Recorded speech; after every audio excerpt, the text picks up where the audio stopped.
The Oklahoma Sooners are picking up steam on the recruiting trail, but what is next?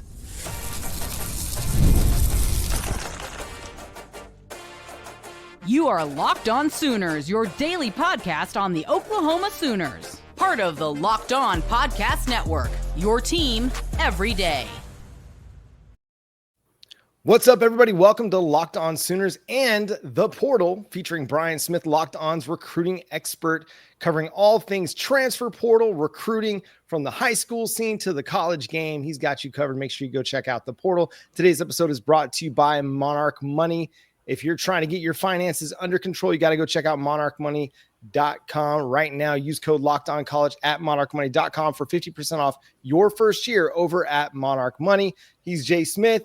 He's Brian Smith. I'm John Williams. And on today's episode of Locked On Sooners, we're going to talk a little bit about Oklahoma's schedule. What are some of the difficulties that Oklahoma might face? We'll do that in the third segment. We also got to talk about the big quarterback controversy that is surrounding Oklahoma recruiting in 2026. I want to start here, though, Brian. Oklahoma got a big commitment on Friday from Brian Harris, a four-star over at Rivals defensive tackle prospect, committing to the Oklahoma Sooners. Yeah, this is a kid we saw at the Orlando Under Armour event, and great kid, first off, personality-wise. He's the kind of guy you want to be around. And he's a little bit more advanced than most kids coming out of Florida. Like, it's not just all athlete, all upside. He's got some craftiness to him. And for whatever reason, a light went on in the last year. He put on quite a bit of weight and still got faster. That's a great combination. He was 260 or so, something like that the year before, but he's give or take 280. And he has some really, really good moves, and he'll mix it up. He'll go inside on a guy. He'll go outside. He'll counter. And his strength now is that to that point where he's not going to overwhelm like a 320-pound offensive lineman in the SEC, but it'll make him viable in the run game. But especially third downs and obvious passing situations, I think he will be a threat. And it's hard to find interior defensive linemen that can get after the quarterback. Yeah, seeing him this past season in high school, he's playing a lot of edge, but he's playing a combination of both at that size. How impressive is that to you at 290, which I heard was verified, 6'4", 290. He's able to play edge and interior with that type of athleticism. It's pretty rare. Most of the time you see kids that, it doesn't matter if they're a Jacksonville kid, which Jacksonville's always loaded, or wherever, they do one thing. Like the high school coaching, the difference between that and like what Venables and his staff can do, that's what, light years away. You know, it's just, they get paid millions of dollars for a reason. And that's all they do all day is scheme up stuff. But he took to his craft and he's worked with the right people. So seeing him move around, and I think he'll do that more this season. And, as you mature, you learn how to take on film requirements. You understand looking at your opponents, what your tendencies are, how the offensive linemen's lined up, all those little things. Even at the high school level, they're going to let you go in and out unless you show that. And he's a mature kid. Like, being around him, I'm not really surprised. And it's why he moved up the rankings. Like, he was not like going into that Under Armour. Everybody's like, he's a good player, whatever. But then he came out there and he balled out. And I'm like, oh, okay. And then everybody wanted to interview him. You have to earn it. Like, everybody goes to these events, and we're not going to interview the guy that got his butt kicked. So he was a guy that was a standout, and he earned that. And then the offer was Penn State, Oklahoma, and everybody really started hammering it. And like, we all talked to different college coaches and stuff. I'm sure before he left that campus that day, there were coaches already putting him on the list for, hey, we got to offer this kid, or we got to try to get him on campus. And his recruitment just kept blowing up. And not surprisingly, Oklahoma's recruited Florida hard. They've got a lot of guys on the staff, obviously a certain D-line coach in particular who's really good at recruiting, and they made it work. So if Oklahoma is going to compete at the upper echelon of the SEC, this is the kind of player they got to get, especially for their one gap and go scheme where they want to attack downhill. One of the things you mentioned to me when we were talking about Brian Harris is just his off the field character, the mentality that he has, the integrity that he has. Speak a little bit more to that, just what you've learned about him as the person. Most kids, there's no nice way to say this. When we interview them, you can tell what's BS and what's not.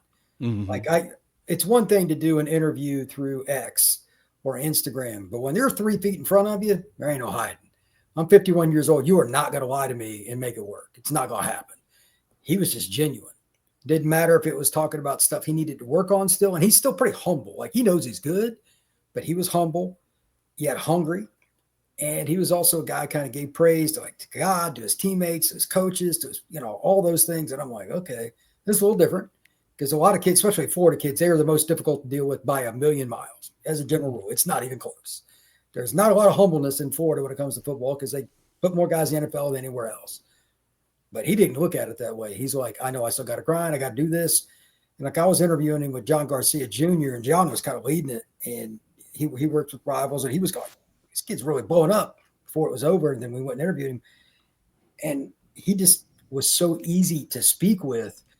Like you can look at the Shedeur Sanders thing or whatever, but there is a major trend towards finding, and this is my own term here, low maintenance players. Off the field, the people around you and all that, Brian Harris will fit that to a T. And I think it's pretty safe to say that the Oklahoma staff that came over from Clemson and some of the other guys that joined, they're not going to put up with a lot of bull, especially after the garbage that happened last year. They had everything go wrong with injuries and stuff on top of it. They don't need any extras. So this guy fits the bill. And, man, that's the trend in general. You look at Penn State, Notre Dame, some of the teams that kind of ascended in the last couple of years. They may not recruit top 5 classes, but look at how many kids leave their programs. Very low. That's the same thing that I think that they're trying to do in Oklahoma because you're not going to get to the top of the SEC and beat – like you're not going to out-recruit Georgia and Alabama. You're not. They're going to get better players. So you better have really good retention. This is the kind of kid that you got to get. You're going to beat those schools with juniors, seniors, and fifth-year seniors. Now, I know a lot of Oklahoma fans don't want to hear they're not going to out-recruit Alabama and Georgia. I'm sorry. I'll be the bad guy. It's not going to happen. It's not. They have easy pickings within an hour of their campus. It's just gross. So to make up for that, you got to find the kids that are going to fit your program. And Venables is, especially the back end of the defense, been great.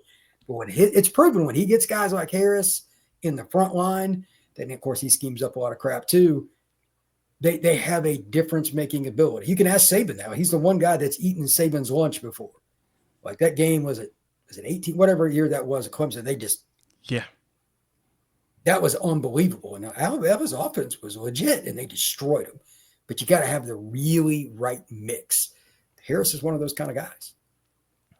That makes sense. So when it comes to Harris, and you said it, very eloquently there, and I hope Sooner fans can receive that message that Alabama and Georgia literally can throw a rock, and there's players there. Similar to LSU when it comes to 5 stars. They throw a rock in Baton Rouge, and they hit like 3 of them on accident. So they're going to land them most of the time. And typically what happens there is usually the 4 stars that end up leaving if they don't have a year that's big. But when it comes to Brian Harris, who do you think he compares to maybe in like the last 5 years as far as like a prospect go that Sooner fans can be excited about seeing when he gets to campus? Well, this is real easy because it's another kid that I know, and he's also played his last year of high school football in Florida. He'll be a sophomore next year at Oklahoma. Who might I be talking about? Well, sounds like a Jayden Jackson to me. Jaden was at IMG, for those who don't remember, and that's different. Like I used to live about an hour and 15 minutes from the campus, and I know the people there well. Like there was a camp for the Polynesian Bowl, and Jaden didn't have to go to that crap. Like he could do whatever. And I was down there for something else, but they were having it there. And the people came out all the way from the island to like do some camp, try to get some other kids to come out. And Jaden was going to it. And I'm sitting there watching him go through it. And of course, he was different than everybody else. But like his technique was just insane. And I'm like, he was going 1,000,000 miles an hour and all that. Brian's a little bit like that. I don't know if he's quite like Jaden's different. And that's why I knew that he had a chance to play, or I didn't know he was going to start at Oklahoma or like be it at that level, but he was really, really good. And he's probably a 3-and-out guy too, but it's just that he adheres to the craft, and college coaches are the most stubborn people on planet Earth. Either you do it their way or you don't play. And that's why a lot of kids transfer now. There's a lot of hyperbole with that, but Jaden is a yes or no, sir kid too. I'm not saying Harris is going to come in and start. Don't get it twisted, but he will follow that path and the ability to learn and to do things the way they're supposed to be done. And obviously the guys they have there, especially D-line and what the head coach is being an elite, like if you don't, that's on you. I don't know a lot about Oklahoma's program except for like the historical stuff, but like this is not hard. Don't make it too difficult. Keep it simple, stupid, the old KISS method. And he has the talent and the mentality to do it. I bet you he plays a lot by his sophomore year. I know Oklahoma's got good D linemen, but he's going to be at least in the rotation. So that's the kind of guy that I would compare him to. They're actually kind of similar size coming out of high school too. So I think that's a really good comparison. Yeah, maybe 2-3 years ago, Brian Harris might be a guy that factors into the rotation as a right true away. freshman. But now that Brent Venables and Todd Bates have really developed and built up that defensive tackle depth, he'll have to push and fight and battle. But I think the comp to Jayden Jackson is really intriguing, just with the athleticism and the way that he moves. That's a really fascinating comparison. And Locked On Sooners fans know my affinity for one Jayden Jackson. So that's an exciting comp. We're going to talk about a couple more defensive line prospects to keep an eye on. Got to talk through Oklahoma's quarterback controversy in the 2026 class as well with Brian Smith of the portal. We'll do that coming up next here on Locked On Sooners. And today's episode is brought to you by Monarch Money. You're trying to get your stuff under control, trying to get your bank accounts, your finances, all of that figured out as you head into the summer. You got to go check out Monarch Money. Between dining out, online shopping, and entertainment, it's easy to lose track of where your money goes. That's where Monarch Money comes in, your personal CFO, giving you full visibility and control over your finances. Monarch Money isn't just a budgeting app. It's a complete financial command center. You can track all your accounts, investments, and spending in one place. So you stop just managing your money and start building wealth. Instead of juggling multiple apps, you can use Monarch to check your finances, track your spending, and even plan long-term goals. Managing money with your partner is smoother than ever. You can track shared and personal accounts, set goals, and stay on the same page without stress. So take control of your finances with Monarch Money. Use code LOCKEDONCollege at monarchmoney.com for 50% off your first year. That's monarchmoney.com, code LOCKEDONCollege for half off your first year over at monarchmoney.com. Thanks again for making Locked On Sooners and the portal your first listens every single day. Shout out to all the everydayers out there. Brian, we've been talking defensive line. I want to talk about another defensive line prospect here, Jake Kreul, the really talented prospect that I don't think people are aware enough of yet in the national circles or Oklahoma circles, but this is a dude that has the potential to be really, really good. Another IMG guy. He's from Orlando originally, and I remember the first time I saw him, it was Orlando again for the Under Armour term, but he was a freshman and nobody really knew much about him, but he went out there and he was one of the best pass rushers there was. And the politics of it, he did end up getting like the All-Star and all that stuff because they're not going to do that because it politically won't go well, but he was really good then, but he was like 205 or something like that. He's 235-ish now, 6'2", 6'3". 235, and he's got every school in the country coming after him. And every time I talk to Jake, he's very nice. He's very open-ended, smart kid, but he just loves working technique. He went to the event, like they do this is crazy. Under Armour goes to IMG for its own Under Armour event just for IMG. That's how many kids they have. After that, they didn't do one-on-ones there. So he went to Miami to do one-on-ones. This is after he had 35, 40 offers. And he went to Miami and he had the best performance I've ever seen a defensive lineman have at any Under Armour event ever. I lost track of what his record. He did not lose a rep.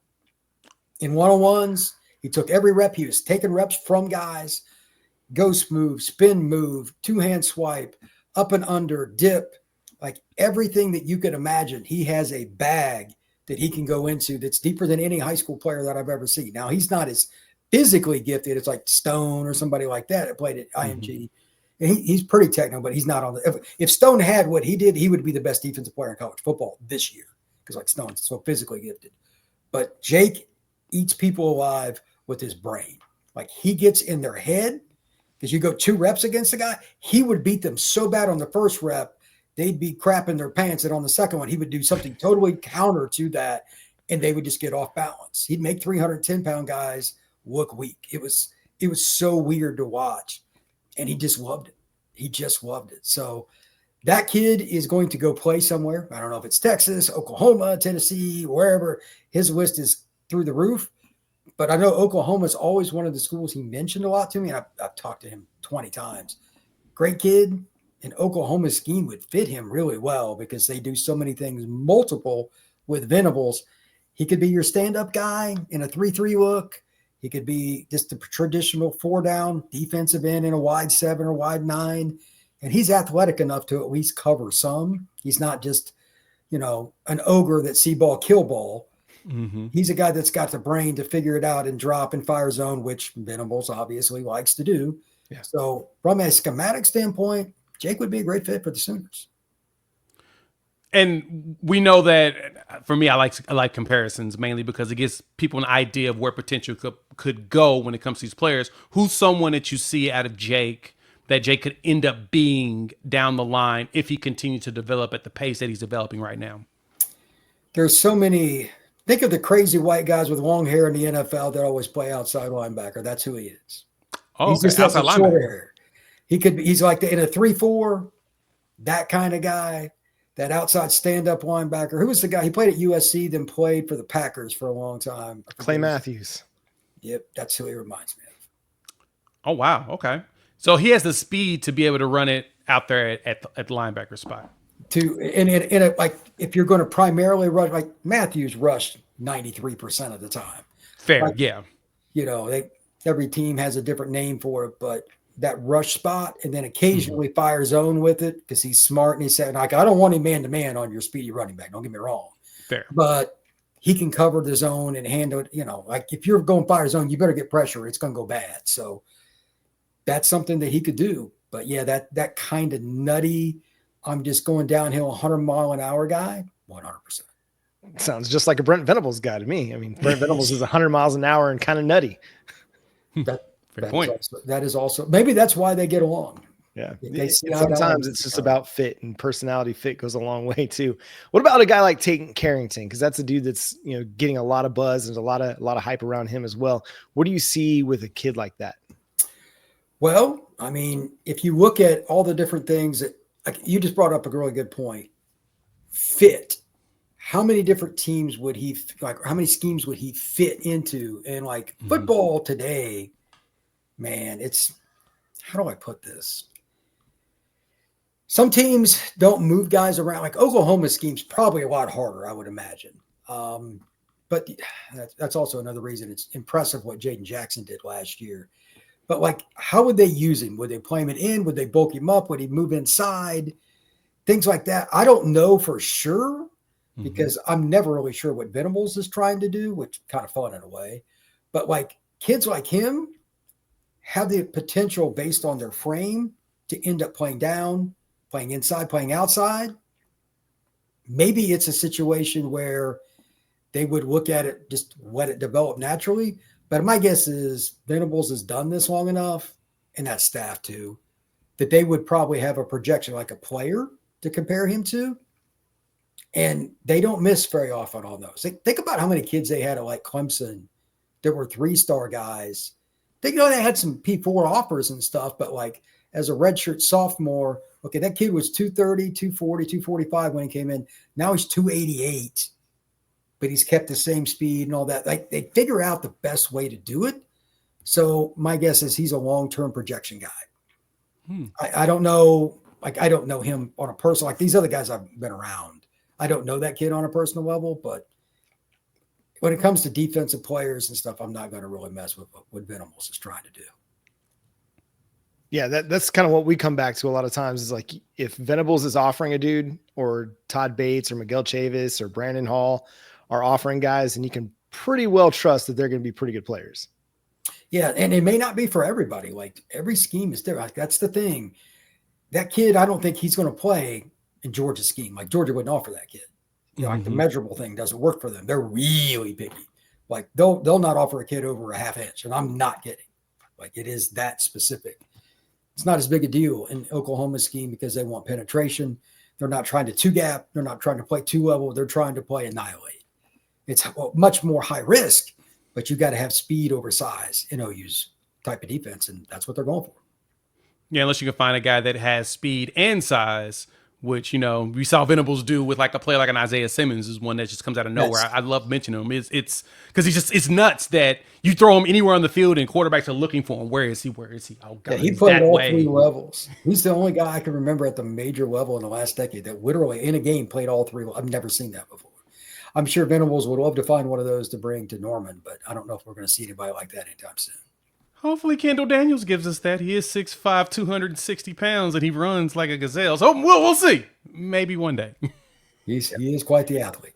All right, we're going to talk quarterbacks coming up next. Also, we're going to ask Brian, what's the scheduling aspect of Oklahoma's schedule that might intrigue him the most? We'll do that coming up next here on Locked On Sooners.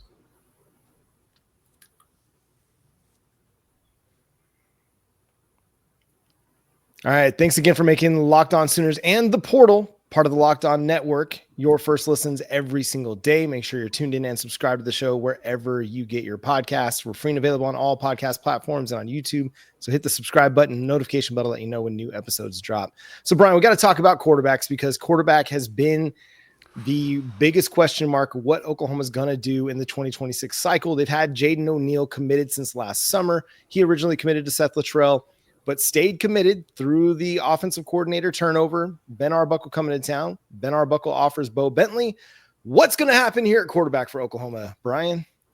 I don't have warm and fuzzies here. I don't have warm and fuzzies, and I'm not a very soft-spoken guy, so I'm just going to lay this out. I don't think they played this very well.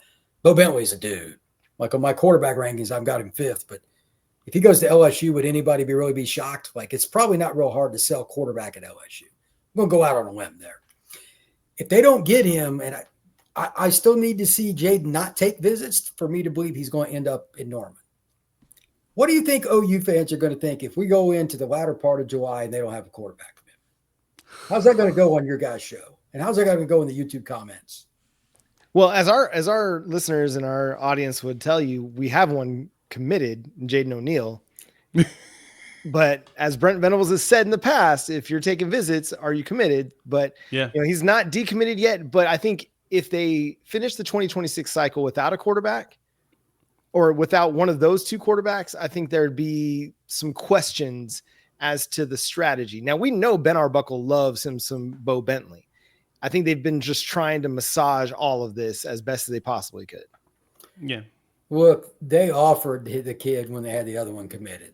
So I get the whole thing. So this worked in reverse. Yeah, it did. So I don't want to hear anything on the OU side. I know you're an OU fan, but they took a risk. I mean, they took a big risk in all this, and it might not work out for them, and it might be terrible. But I do come back to this idea that if you're the offensive coordinator and you're brand new to the program, you kind of have the right to pursue the guy you want to pursue.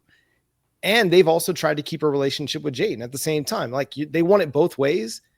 But like Marlo Stanfield said on The Wire, like you want it one way, but it's the other way. It's the quarterbacks that have all the power in this.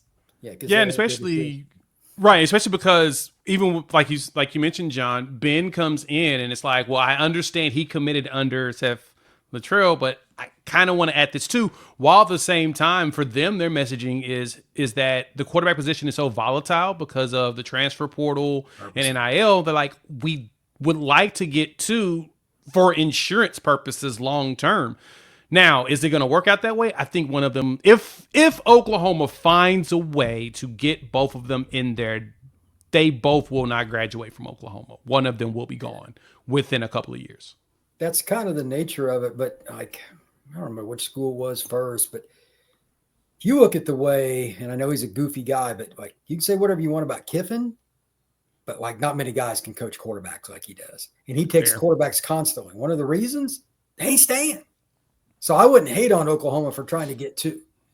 That being said, if you come up with 0, I'm looking forward to coming back on this podcast because I know that you guys will have to do it. That show will do very well for you, by the way, for all the wrong reasons. But it's wild. But then again, if they get Bowe, like I don't want anybody to start in the SEC as a freshman, but like as a sophomore, he'd probably be your guy. 2-3 years, you'd have the same guy. And he's just electric. So he's probably about as talented a guy as there is. And it's so wild. He put up those crazy numbers last year at Salina. He'd never started before. Last year's first year he played. And I'm like, whoa. So now he's going to have a year to go back through that film and learn. I'm really curious to see, like, I'm going to watch some of his games. I don't care how I have to get him online or whatever. I want to see what he does. Got to make that trip to Texas, man. Well, I mean, I'm going to go to Texas. I might go to the state finals this next year. If he's there, I'll see him. But like, he's one of the few guys that's like literally the investment to go see a high school. Like it's just outside of Dallas too. It's a pretty dope place to go. Mm-hmm. There isn't much better than a Friday night football game in the greater Dallas area. Like I get to go all over the country. That's top of the board right there. So yeah, but Bowe Bentley's on the must watch list. So I'd be curious to see, based on what I expect Oklahoma's offense to be this year, how quickly he could assimilate, because he's not that much different than a certain quarterback that came over from Washington State.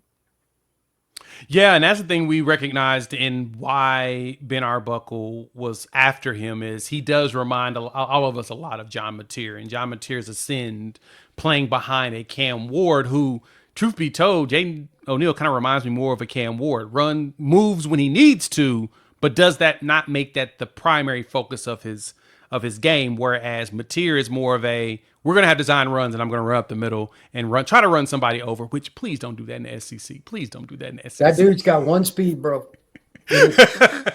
And somebody's going to be broken. Maybe me, but somebody's going to be broken. He's going to miss at least one game this year. You can mark that down because his mentality is probably not the best for the SEC. That's a fair point. From there, any prospects that you believe Oklahoma that you've seen at camps that have mentioned Oklahoma in a way that you're like, Oklahoma might be in there a lot better than they think? I don't know what the heck the deal is, but like their connection to the state of Florida is really unique. I'm curious to see if they can get it to the point where they get Jaden Pettit on campus. He's from First Baptist Academy in South Florida. Mm-hmm. Big-bodied receiver, and obviously that's a major need. Their wide receiver room is so goofy right now with all the transfers. That would be great. It's hard to find boundaries, and he's a guy that's going to be 6'4", 225. That would be great. I wouldn't be shocked by that. He's a kid I think that will fit in, faith-based kid. Going to Oklahoma would not be shocking. The other one that I think is a little bit outside the box, but it's because of Venables, is Sincere Johnson. It's a kid that I had a chance to meet. He's from Cleveland. He's a dude, great kid, man. He's a great kid. Mm-hmm. But like, it's going to be hard. Like, I know that I grew up in Indiana. Like, people in Ohio, there's a thing that's this cult. It's called Ohio State football fandom. And he was an Ohio State fan. That's really hard. But I mean, Venables and the scheme would fit him well. So anything's possible. But overall, like, I just think any defensive player, don't be shocked. Elijah Golden, another Florida kid, but he's from Virginia originally. Mm-hmm. Possible defensive lineman, maybe. But don't be surprised by anybody they get because they have so many guys coming in that are really good all around the country. That's the other thing. This is something I look at from grading coaches. Are you just taking the low-hanging fruit in recruiting? Meaning a lot of guys hate the recruiting game, and I get it. Like right now being a college coach sucks because of all the NIL and all that. So they hate it. Like they're not going to say it publicly for obvious reasons. They hate it. But they've recruited from California to Miami, and they've been very consistent in getting kids to say yes to coming to visits. Like James Carrington's from Los Angeles. They got kids from South Florida coming too. So the staff's doing a good job. They're bought in. And usually when staffs are in that mode, you're going to get a couple of kids that I wouldn't even think about. They're going to flip somebody or whatever that somebody else already has, or they're going to get somebody that are like, he's probably going to come in fourth for that guy. They're going to do better than that because it's not that easy to get that many kids from across the country to take visits. Yeah, and it's like Pettit's going to be here on June 6th. So I'm hoping that does happen. If we get Jaden Pettit in town, then I think Oklahoma may have a chance. Yeah, I agree. Yeah. What do you think needs to change for Oklahoma on the recruiting front to kind of push them up another tier from what they've done so far under Brent Venables? It's the chicken and the egg. In today's recruiting world, kids don't give a crap what you tell them. They want to see it on the field. Well, the problem is the visits are first. So in my opinion, Oklahoma will be one of, conservatively, the 5 most interesting teams in the country, probably the top of the board, honestly, to follow this season because the schedule's retarded. I mean, obviously, I'm sure you've discussed that a bunch. We'll talk about that here in just a sec. And secondarily, more importantly, they're in on a ton of kids, even if they don't get them to commit now. If Oklahoma comes out and exceeds expectations, like what's their win-loss over under? 6.5, 7.5? 6.5, mm-hmm. yeah. But their schedule's dumb. If they win 8 games and they're competitive across the board, like they lose to Texas by 3, they're competitive with everybody, blah, blah, blah, then they're going to flip some kids. Oklahoma will be the fly in the ointment. Plus, they're always in on kids from the Dallas area. You know, Felix Ojo's, kids like that. They're going to be in on kids that may or may not commit to OU now in June and early July. Just be patient. If they do well enough this fall, and if the Oklahoma fans don't complain too much on the message boards, yes, that matters. Believe it or not, that matters. It will help them in recruiting. And they've got a chance to have a really good class because it's not that hard to sell Oklahoma. So you're 3 hours from Dallas. It's at the SEC. It's a tradition-rich program, and they got really good NIL. it'll take care of itself. But to me, the key is they just got to win games. Mm-hmm. That might lead to a little bit of frustration this summer because, I mean, they're competing with Texas and LSU and Georgia, et cetera. But that's okay. If they're not competing with those schools, they're never going to beat them anyway.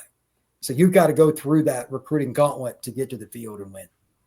So what Brian is saying here is if you don't have anything nice to say on the message boards, don't say it at all. Don't say it. I'm being serious. Reading it. Matters. The kids are reading it. The parents are reading it. The parents especially. That matters. I know fans don't want to hear that. I'm telling you, that is fact. Just open your notes app. Just type it all out on your notes app, and then just delete it. Just let it sit there in the cloud. You got all your frustrations out. You can type them all in the comments here.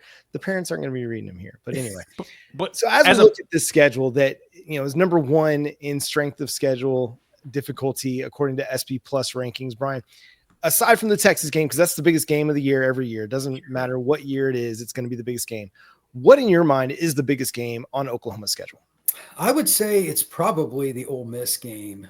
That's the kind of game towards the middle, because I look at everybody's going to think I'm going to say Michigan, and that would be my second pick.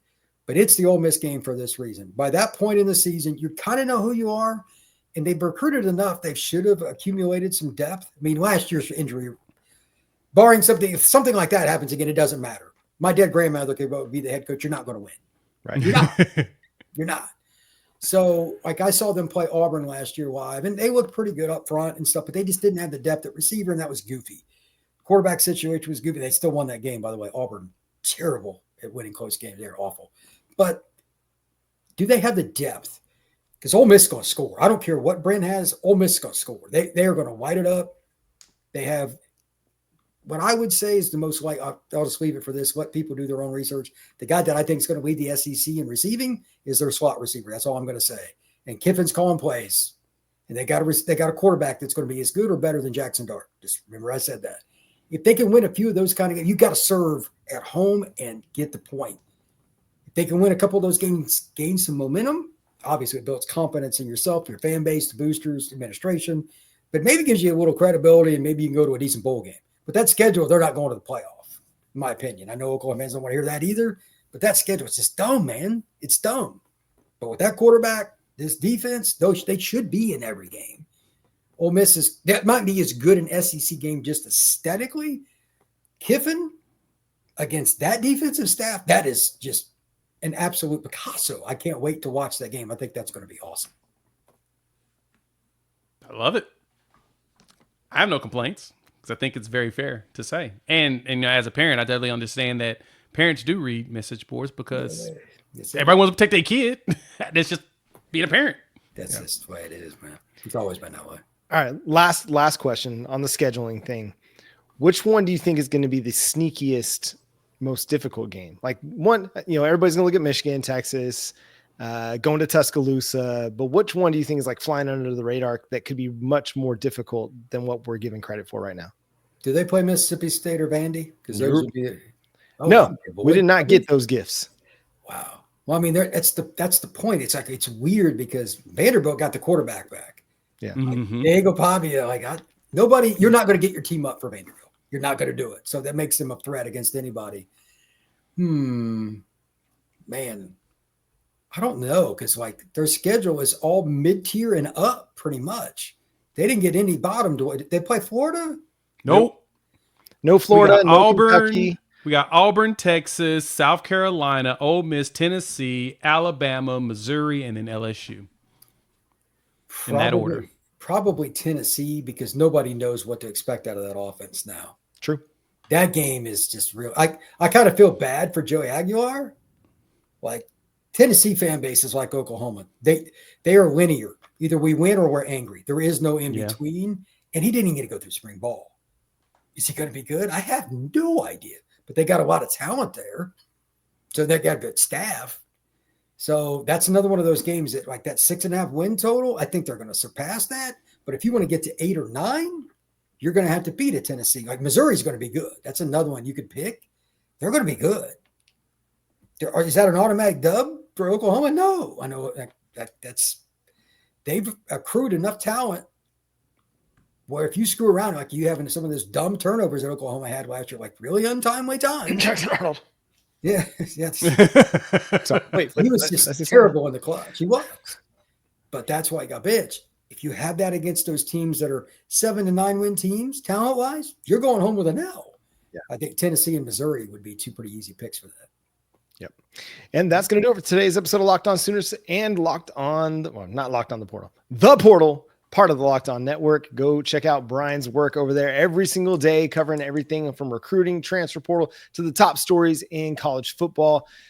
Go do that. It's available wherever you get your podcast. Make sure you follow Jay at Unfair Sports. Go check out his channel over there as well. You can read my work covering the Sooners over at SoonersWire.com, and you can follow the show at Locked On Sooners. But until next time, he's Brian Smith, he's Jay Smith, and I'm John Williams. Boomer Jay. Sooner. We won't make Brian do that. No, not this time. But next time. Next time. If we do well, he's got to give it to us.